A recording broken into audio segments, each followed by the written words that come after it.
On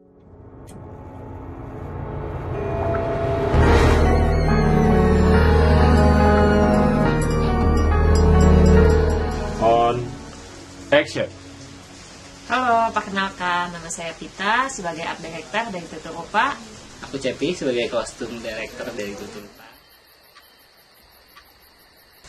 Untuk proses eksplorasinya, kita pertama kali dari membaca puisinya itu sendiri. Jadi puisinya kita baca secara mendetail, lalu kita breakdown akan ada karakter seperti apa aja.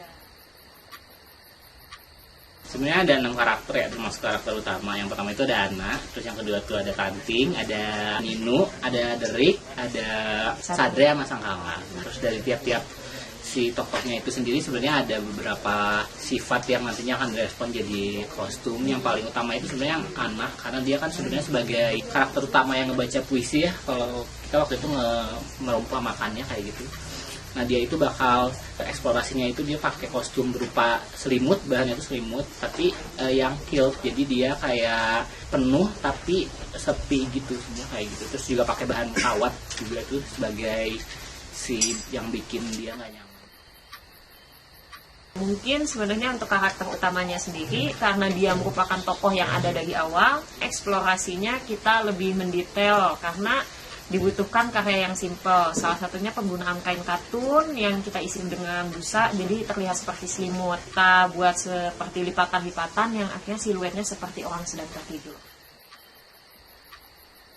Kalau Tanting itu sebenarnya kita ngambil dari bait puisi yang ada genting piano sama bekal makan yang kusiapkan itu ya. Jadi kayak banyak kan si eksplorasinya itu pakai bahan-bahan besi kayak meniti, terus kayak ada lantai-lantai yang kayak gitu juga.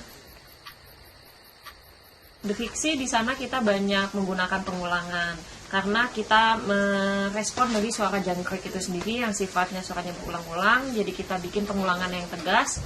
Makanya kita buat semacam modul yang bentuknya wajib kalau diperhatikan di bagian pinggangnya. Kalau Sangkala sama Sadre itu sebenarnya satu-satunya kostum yang transformasi ya, bukan transformasi sih, lebih kayak performanya bakal ganti kostum pada di saat yang bersamaan kayak gitu. Makanya si kostumnya itu dibikin lebih kayak baju ya. Iya. Terus kayak karena mereka mempunyai sifat yang sama, yaitu flowy tapi beda gitu. Kebanyakan pakai bahan kain yang hampang. Kalau buat Sadre itu kita pakai organza atau organdi ya, pokoknya. Dia bahannya lebih tembus pandang, terus kayak air yang merembes gitu dibanding kayak air yang mengalir ya. Iya. Jadi secara siluetnya dia memang lebih halus dibuatnya dengan lekukan yang ada di tangannya juga, yang akhirnya lekukan itu juga menjadi ruang buat ada pergantian kostum ke kostum Sangkala itu sendiri. Kalau buat Sangkala sendiri sebenarnya dia flowy, tapi flowy-nya lebih aktif lebih gitu. Bebas, makanya kayak nggak selayering yang Sadre, tapi dia masih kelihatan kain yang bergerak. Ya kain bergeraknya sebenarnya dipertegas dari bentuk celananya sendiri kalau diperhatikan. Jadi dia bentuknya kayak ada fringe gitu. Karena angin sendiri sifatnya mungkin lebih cepat, lebih ribut dibandingkan air yang merembes. Kalau buat Ninu sendiri itu kita pakai salah satu teknik namanya pleat. Jadi kita kayak pakai baut yang dikaretin ke kain terus direbus pakai cairan khusus gitu selama beberapa menit, jadinya dia kayak itu menjolin kayak buletan gitu. Mungkin jenisnya kayak teknik batik jumputan gitu kali ya. Iya mirip, tapi dia jatuhnya kayak pas dibuka si bautnya dia bakal tetap bentuknya jadi gitu. Kayak baut segi 6 gitu sih jatuhnya. Nah itu diambil dari motif HP gitu, kayak cahaya bulat ya. Di sana juga kalau diperhatiin sebenarnya kita juga pakai semacam lampu sih sebenarnya di bagian dalamnya. Ya benar. Karena kita merespon suara-suara notif, layar HP. Jadi kita tunjukkan dari berisiknya pengulangan bintik-bintik itu yang terus menyala itu.